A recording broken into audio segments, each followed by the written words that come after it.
Greetings, everyone. Pete Pardo here from City Tranquility. Welcome to day 14 of albums that are 40 years old in 2023. I was wearing my wrong glasses for staring in front of the computer.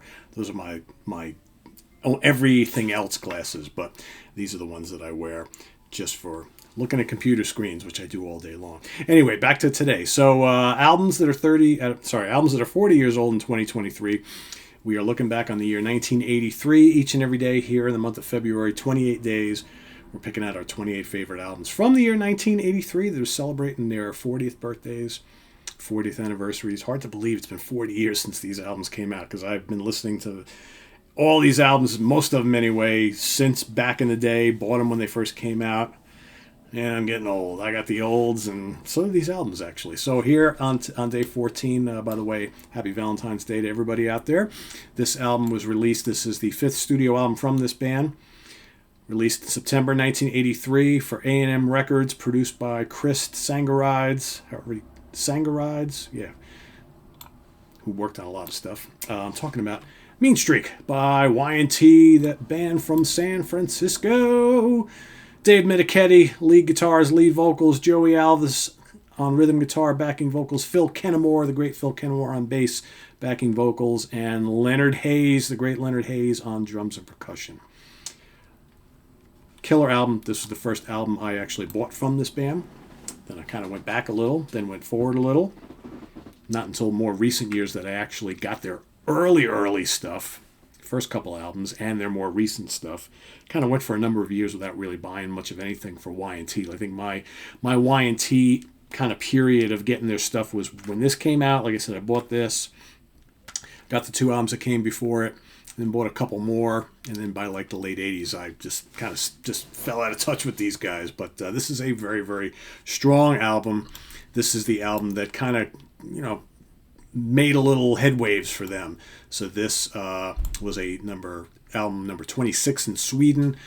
U.S. Billboard 200. This peaked at number 103. I don't believe this certified. No, it did not certify anywhere. But some of this stuff was played on U.S. FM rock radio. I heard the title track on the radio here quite a bit. Don't think I heard anything else on this album. But strong top to bottom. Mean Streak, the title track. How about that guitar riff? Absolutely killer. Dave Menichetti, such a great guitar player and a really good vocalist as well. Straight Through the Heart, terrific song. How do you categorize Y&T?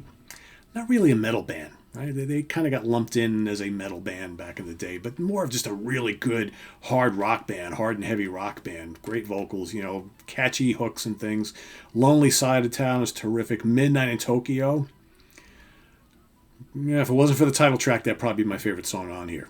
Really, really great song. One of their best songs.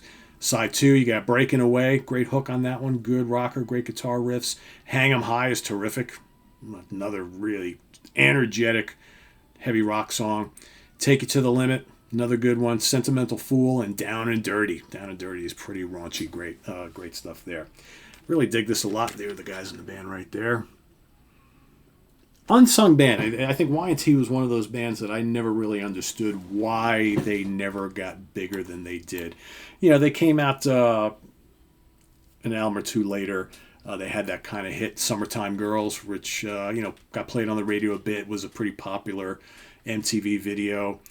Not very indicative of the rest of their music, Summertime Girls, but man, what a hook in that song. That was kind of more like, fit in with all that other, U.S. glam metal, hair metal, whatever you want to call it. But to me, these guys were never really about all that. I mean, they tried to, make their music a little bit more accessible, and all the heavy bands were kind of doing that sort of thing around that time. If you weren't like a thrash band and you were just a regular metal band, you went through a period where you were trying to get hit singles and get videos played on MTV. It's what the labels wanted, right? But Y&T, to me, were never really all about that. They were just a really good heavy rock band, hard rock band, with a great singer, great guitar licks and riffs and stuff, and really memorable albums and memorable songs. That's what it's all about. But they just never really kind of made it big. I always kind of thought that, to me, a lot of the Y&T material especially early on, like the first, 5, 6, 7 albums. They were kind of like the 80s version of Montrose in a weird way. Get the really good vocals, the crunchy riffs, blazing lead guitars, but songs really memorable, but kick-ass at the same time. I don't know. Anyway, Y&T, Mean Streak, is my pick for today. Day 14, as we count our way to day 28. We're halfway through the month already. Can you believe it? So let us know what you think of this classic from Y&T down in the comments below, as well as your pick for today, day 14, and we'll see you back here tomorrow for another one. Visit us on the web at www.seaoftranquility.org. We're on Facebook. We're on YouTube all together all the damn time. Please subscribe if you haven't already. And then when you do that, click on that little notification bell so you get alert of all of our content as it posts. And please do hit the like button before you leave. Also, if you care to make a channel donation, we have down in the video description, down below, down there somewhere, right above the comments, below the video screen, above the comments, you'll see the video description box. There you'll have links to our Ko-Fi page for channel donations and our merch page for where we have all sorts of great Sea of Tranquility stuff, as well as the Sea of Tranquility webzine as well. All those links are down there, so go check all of them out, and we'll see you tomorrow with another album that is 40 years old in 2023. Till then, I am Pete Pardo. Have a good day, everybody. See you soon. Bye-bye.